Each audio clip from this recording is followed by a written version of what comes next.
शिंदे साहेबांनी या ठिकाणी केंद्र सरकारकडे आपण जाऊ असं भुजबळ साहेबांच्या प्रश्नाला उत्तर देत असताना त्यांनी आश्वासित केलं। मी त्यांचे आभार व्यक्त करतो। पण अध्यक्ष महोदय, आता जो कांदा शेतकऱ्याच्या शेतामध्ये तो जेव्हा आता मार्केटमध्ये येईल तेव्हा महाराष्ट्राचं रब्बी हंगामाचं जे उत्पादन होणार आहे ते 106 लाख टन होणार आहे अध्यक्ष महोदय, आणि आपल्या महाराष्ट्रामध्ये 31 लाख टनाची फक्त स्टोरेज कॅपॅसिटी आहे। त्यामुळे अध्यक्ष महोदय याच्यावर लवकरात लवकर काम करण्याची जरूरत आहे। होतं असं की नाफेडचं नाव आपण पुढे करतो, पण नाफेड जेव्हा खरेदी करतं अध्यक्ष महोदय तेव्हा कांदा खरेदी आज करतं आणि उद्या जाऊन तोच कांदा परत मार्केटमध्ये तिथं विकला जातो। त्याच्यामुळे मार्केट अध्यक्ष महोदय पडत जातं।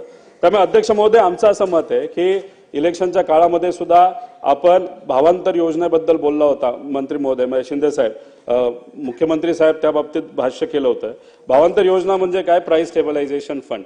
पण प्राइस स्टेबलायझेशन फंड मंत्री महोदय तुम्ही जसं म्हणालात तसा जर तुम्ही लागू केला, नाफेडकडनं दिला, तो घेतला, त्याला काय होणार नाही।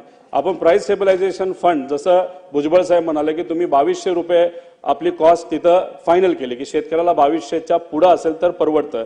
तर मग मार्केट जेव्हा 2200च्या खाली येईल तेव्हा सरकारकडनं भावांतर योजनेच्या अंतर्गत तुम्ही आश्वासन केलं पाहिजे। आज बजेट आहे ते मोठं मन दाखवून आज बजेटमध्ये तुम्ही आश्वासित करा, जर कॉस्ट जी काय आम्ही ठरवली असेल 2200 ठरवली कांद्याच्या बाबतीत, इतर पिकाची वेगळी, त्याच्यापेक्षा मार्केट खाली आलं तो जो फरक आहे डायरेक्ट शेतकऱ्याच्या अकाउंटमध्ये आम्ही योजनेच्या माध्यमातून प्राइस स्टेबलायझेशनच्या फंड नाही तर भावांतर योजनेच्या माध्यमातून डायरेक्ट देऊ असं कुठेतरी। पण ही घंट्याची धोक्याची घंटा आहे, प्रोडक्शन खूप जास्त होणार आहे, मार्केट 100% पडणार आहे। त्यामुळे लवकरात लवकर वेळ न घालवता केंद्र सरकार राज्य सरकार करून आपल्या शेतकऱ्याला मात्र आपल्याला तिथं वाचवायचंय। विरोधी पक्ष म्हणून आम्ही तुमच्या बरोबर आहे, पण आजच ऍक्ट करावं लागेल आणि जर हाताबाहेर सिच्युएशन गेली तर बिचारा शेतकरी तिथं मिळेल। त्यामुळे भावांतर योजना ही या बजेटमध्ये आज बजेट आहे, आज तुम्ही जाहीर करून पहिल्यांदा ती आपल्या कांद्याच्या पिकावर तुम्ही लागू करणार का असं स्टेट प्रश्न त्या ठिकाणी आम्ही करत आहोत।